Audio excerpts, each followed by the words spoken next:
What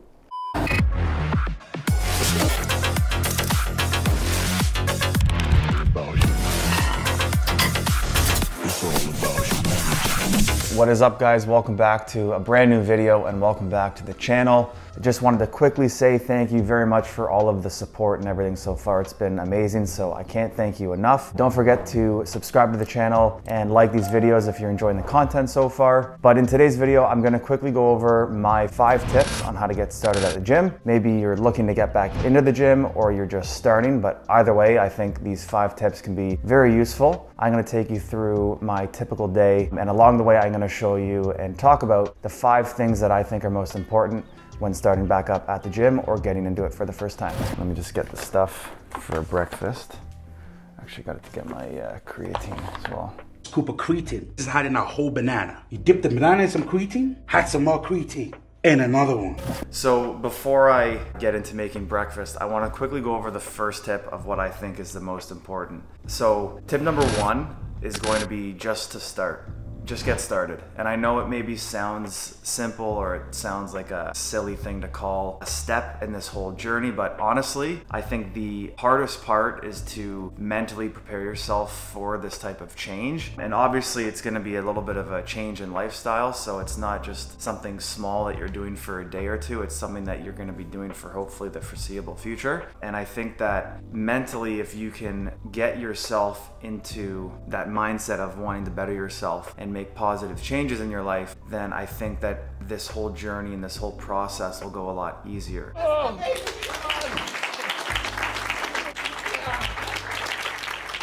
right, so for breakfast, I'm gonna show you what I'm making. I've got this protein pancake and waffle mix from Costco. It's 23 grams of protein per serving, and it's only half a cup of mix and half a cup of either milk or water, whatever you want. I've just been doing milk because it's not, like it's just half a cup, so it's not a whole lot. If you want to save on calories, you can do water. Gonna turn the fan on? Mm-hmm.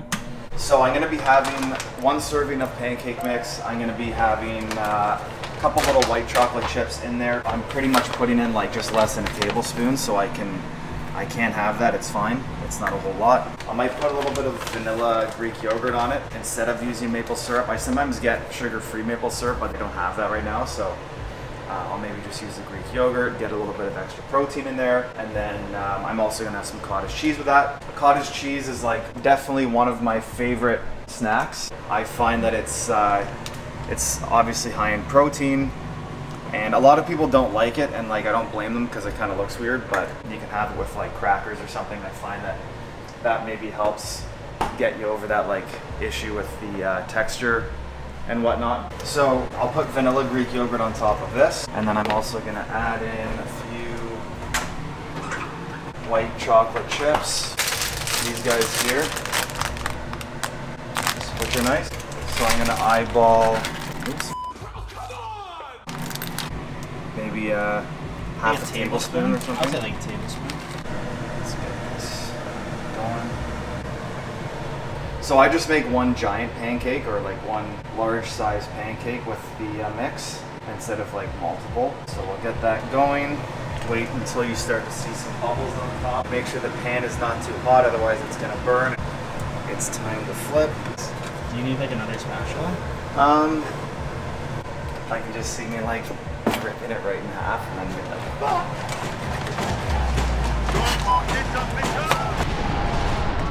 All right, so I just finished making my pancake. I'm going to add some of this Greek yogurt. If you want to just quickly show the Greek yogurt, Jess.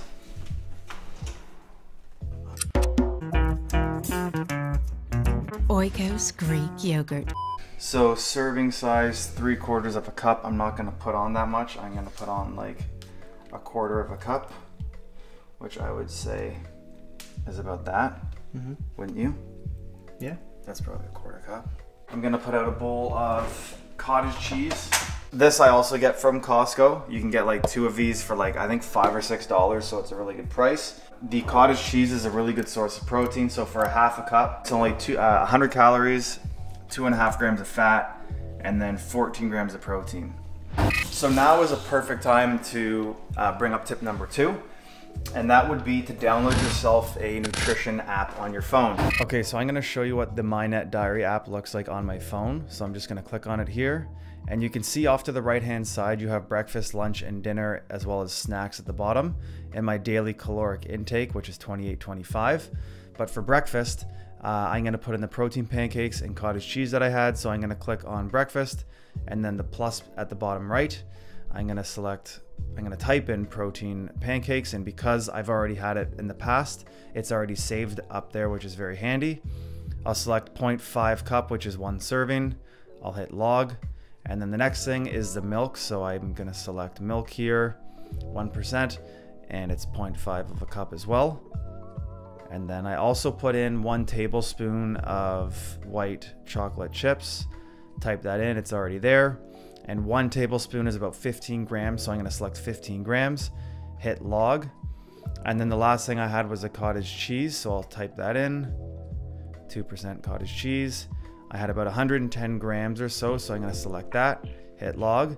And then there you can see at the bottom, 416 calories. And just below it, it has all of the carbs, protein, and fat. And then if I hit back, it's gonna show me how many calories I have left for the day. But now let's get back to the video. The other kind of like additional step to, or tip to tip number 2 would be to buy yourself like a scale just to weigh your food. I know it maybe sounds a little bit annoying to have to do, but it's really not that hard. By doing this, like obviously, you know, you don't want to have to be maybe measuring your food for the rest of your life. But once you get good at it, you'll start to be able to see what like 100 grams looks like. So that's 109 grams right there. I would say that's probably about like, what, a half a cup or something? So 125 grams is actually half a cup. So we were close. So that's what breakfast looks like. So I'm gonna eat this, and then I'm gonna get into tip number 3.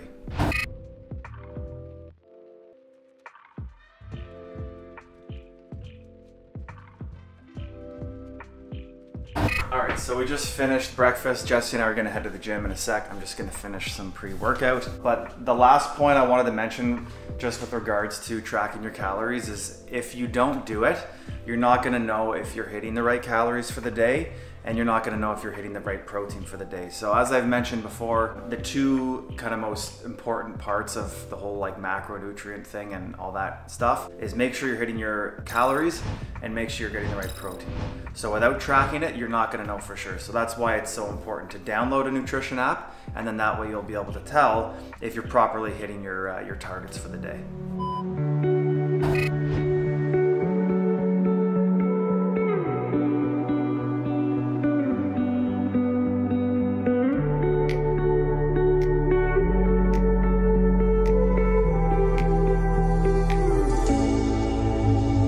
All right, so we just got to the gym, and before we head inside, I just wanted to go over tip number 3, which is setting up your macros and having those calculated so that you have a target to hit every day and you know exactly what you have to eat and how much you have to eat. As long as you understand how many calories per day you're allowed and how many grams of protein you're supposed to hit, then you can really utilize those calories in any way you want from, you know, whatever foods that you like. So that's tip number 3. Jesse and I are going to head inside. We're gonna do a workout. And the other thing that I'm gonna do for this video and for you guys is I'm gonna include a free workout. I'm gonna leave it in the description below, so you can just access that. You can copy and paste it and put it on your phone, because that will bring us into step number 4, which I'll get into in a second. But yeah, we're gonna go hit a back workout, and yeah, we'll see you guys in the next clip. So in the description below, I've left a free workout for you guys to download if you'd like. These are just my suggestions for workouts that are simple and fairly easy, that don't require you to put up a whole lot of weight and put yourself at risk, especially if it's your first time. So I'd like to think that all the exercises are fairly safe, especially for beginners. I'm gonna quickly run you through all of the workouts. They're fairly like self-explanatory, because you will see the videos following this clip on how to do everything. But if you have any questions about those, feel free to comment down below and let me know, and I can try to assist you the best that I can. So this first exercise is going to be push-ups. Obviously, this just requires your body weight. I would recommend doing like 3 sets of anywhere from maybe 10 to 15 reps if you can. If you find that it's too tough to do it this way, one thing that you can do is, instead of resting on your feet or your toes like you can see me doing, if you rest on your knees instead, it would be a little bit easier, so you can give that a try. and try to keep the movements fairly slow and controlled. But that's a great chest exercise just to start out with. And I'm sure that after the 3 sets, you'll probably feel a good amount of burn in your chest. The next one here is a seated chest press machine. So because this workout is kind of intended for beginners as well, I would suggest doing this machine over like a bench press with a barbell over your neck, just to reduce the chance of anything happening. So this one here is great. I would say keep the weight relatively light just for your first couple sets or first couple tries at this, and then you can pick a weight that feels comfortable. Also make sure that the seat height is not too high or too low. You want the chest, you want your arms to be parallel pretty much to the ground and your fists coming right back to the middle of your chest. The next one here is a dip machine. So this would kind of work out mainly your triceps and a bit of your chest as well, just the way that it's set up. The dips are a compound movement, so it works out a little bit more than just your tricep muscles. But again, this is a machine. We're gonna see a lot of machines being used just because I think to start off, machines are a great way to get familiar and comfortable with each exercise. Don't go too fast here, just do them at a fairly slow pace. Here I'm doing it a little bit faster just because I was doing lighter weight to show for an example. So this next one is a chest fly machine. It's a great exercise to do and just to kind of really feel that contraction in your chest. I would obviously recommend doing lighter weight to start just to get a feel for how that movement actually feels, and then you can kind of up the weight from there. But I would recommend doing, for this one, maybe 3 sets of 10 to 12, along with the other ones I didn't mention before, but I would say about maybe 10 to 12 reps of each. And I will put that down in the description below. On this one, or like anything with like a seat that you can adjust, I would typically say, at least for this chest day or push day, I would recommend trying to get the seat at a height where your arms are coming more or less straight across your chest and they're not like up here, or they're not like too low and down too low. So the next 2 movements are both tricep push downs with a rope, and you'll notice that the workout after this one is just a single arm variant of this. So I keep these isolation movements to the end of my workout just because obviously I'm a little bit more fatigued from everything I did at the start. But make sure that when you're doing these, your shoulders don't come too far forwards. You want to make sure they're somewhat pinned back, and really focus on keeping your elbows in like a similar spot. You don't want to be swinging everything forwards and backwards. Just focus on driving the bottom of your wrist here down to the ground and keep your elbow still if you can. And don't go too heavy on weight here. And also at the bottom, I like to spread the rope at either side as opposed to just keeping the ends of the rope together. And then this last one you can see is just a single arm, and the purpose of this is to just really feel that contraction at the end. And I just do really light weight on these, and I just kind of do as many as I can until I get, that sore feeling in my tricep. So that will wrap up the push day. So for the next workout, this is legs with a little bit of abs at the end. I do think it's important to have a bit of abdominal workout in there, or abdominal exercises. You can do whatever you'd like, but you'll see me at the end do just one variation. For this first workout here, I do the leg press machine. Again, nothing crazy, not putting a big barbell over your back, nothing unsafe here. Just go light in the beginning and work up to a comfortable weight, but go for, I'd say, again, 3 sets of 10 to 12 reps. For the height, you can actually adjust the height of the seat on this. And again, it's gonna vary gym to gym. It's not all gonna be the same equipment, but I would recommend trying to adjust the seat at a fairly low height if you can. I know if you're just starting out, you might be a bit stiff. So this is where some stretching might come into play. But usually what I do is I'll hold the release up, I'll let the seat slide down as low as I can physically go, and then I'll just lock it there, and then I'll start my exercise. For the next exercise here, we're gonna be doing the leg extension machine. This one is really good. I actually enjoy doing this quite a bit. Again, go for a lower weight, but make sure that the backrest is adjusted so that your knees are in line with the pivoting point on the machine, and it normally tells you on these machines how to adjust it, so just make sure that you follow that. Also make sure that the pad is not too high up on your shins, but also not too low on your feet. Pick a weight that's comfortable. Don't go too fast on this. And at the very top, really make sure you try to feel the burn in your legs as well, or the contraction in your legs. But you'll see me do this here. So all the way up and all the way down. All right, so the next exercise is going to be leg curls. Again, same with the leg extensions. Don't pick a weight that's too heavy. Do it slow and controlled. Make sure everything's adjusted properly, and really focus on the contraction and feeling that in your hamstrings, which is the back of your legs. Make sure that your butt doesn't come off or your hips don't lift off the bench. So also another thing just to quickly note is there are 2 grips at the front to hold on to, but just make sure you're not picking a weight that's forcing you to really pull on those, because if you feel like your biceps are really tense, it's probably too much weight and you're taking less tension off of your legs and transferring it to your arms, which is not what we're working out here. Next, we have a seated calf raise machine. You can choose whichever you feel is best for calf raises. For me personally, I like the seated variation of them. With calves, I would recommend picking a weight that's not super heavy and really try to go like flex all the way down and then contract all the way up with like a bit of a pause at the top. You can do higher volume for your calves, and I would say maybe anywhere from like 10 to 20. It depends on the weight and how you feel. But yeah, all the way down and then all the way up. Don't do half reps, and don't grip the, sometimes they have a handle on the front. I sometimes just grab below me so that I don't use my arms to assist the weight coming up. The next one here, which is the last exercise for our leg day, is just gonna be some abs. I like this machine personally because you'll see me do it, but I adjust it to work out my obliques as well.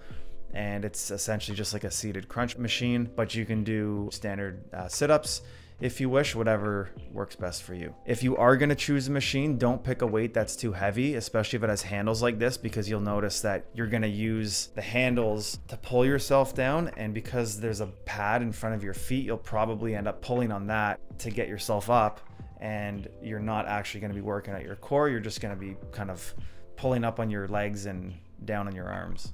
So yeah, you can just see that I've adjusted the machine so that I can work out my left and right side as well, and not just the middle. And that is it for the abs and legs. And this will be onto our pull day, which will be some back and bicep movements. The first one here is going to be a pull-up. This one is going to be quite tough if you are a beginner.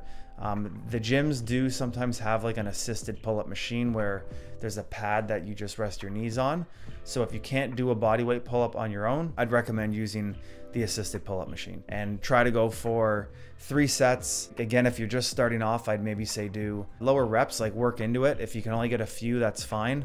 But again, write everything down just so that you have an idea of what you did last time the next time you go to the gym. The next one here is going to be a seated cable row. There are different variations of this in the gym. If you are going to use this one where there's no support for your upper body, sometimes they have one where there's like a pad in front of your chest. Just be careful that you're not doing too much weight because you don't want to hurt your lower back, especially if you're just doing this for the first time. You're not going to be used to the movement. But the main thing, or the thing to really pay attention here, is that you're not just yanking the weight back and swinging your whole body. You want to try to keep your upper body fairly still and focus on keeping your elbows tight and pull them all the way back, and slowly let them go forwards, and repeat that. All right, so the next exercise is gonna be a bicep curl machine. This one here is one of my favorites at my gym. Just make sure that the seat is adjusted so that the back of your arms are rested properly on that pad there. It's kind of hard to explain. You'll have to really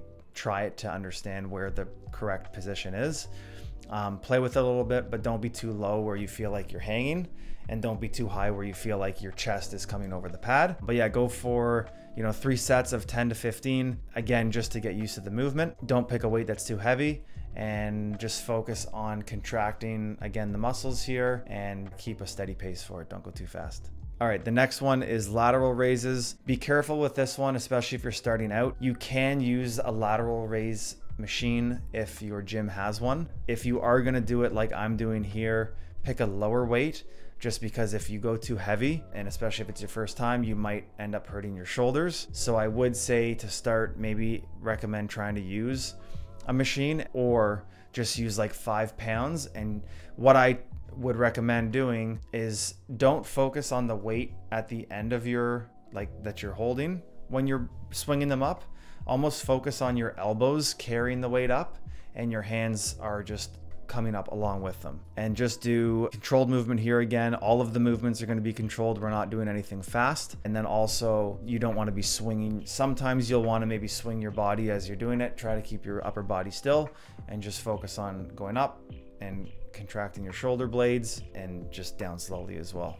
The next one here is going to be a face pull, and we use the same rope that we use for the tricep pushdowns, but we're going to adjust the height of the cable to be pretty much at our eye level. And then we're going to pick a lighter weight because it is a little bit of an awkward movement, and we're going to focus on bringing our elbows back and keeping our arms parallel to the ground. You don't want them to be up and you don't want them to be down, so keep them right at you here, and then focus on bringing your wrists at the end up like this. And if you can imagine when you're doing this movement, imagine if you're like trying to pinch almost something between your shoulder blades at the back. And this is a really good movement for the rear delts, which is normally a little bit underdeveloped, more so than the front on most people, same with me. All right, so the last exercise is gonna be hammer curls to work the biceps. This is gonna be done at the very end just because, again, it's an isolation movement. I'm gonna have a weight that's not super heavy. I'm gonna keep the cable adjusted to the ground, and then I'm just gonna focus on keeping my elbows in tight. Not a whole lot of movement there, as you'll see, and just focusing on keeping my hands. I'm not putting my hands like this, and I'm not putting my hands in. I'm just trying to keep them straight like this and pull straight up to either side of my, I'll say, shoulders or the sides of my arms, and you'll really feel that burn in the arms as well. So that's a great one to end off on. So hopefully you guys enjoyed that bit there. Everything is down in the description below, so just make sure you copy and paste that to your phone if you'd like to try it out. And if you do, let me know what you think in the comments below. But now back to the video. One eternity later.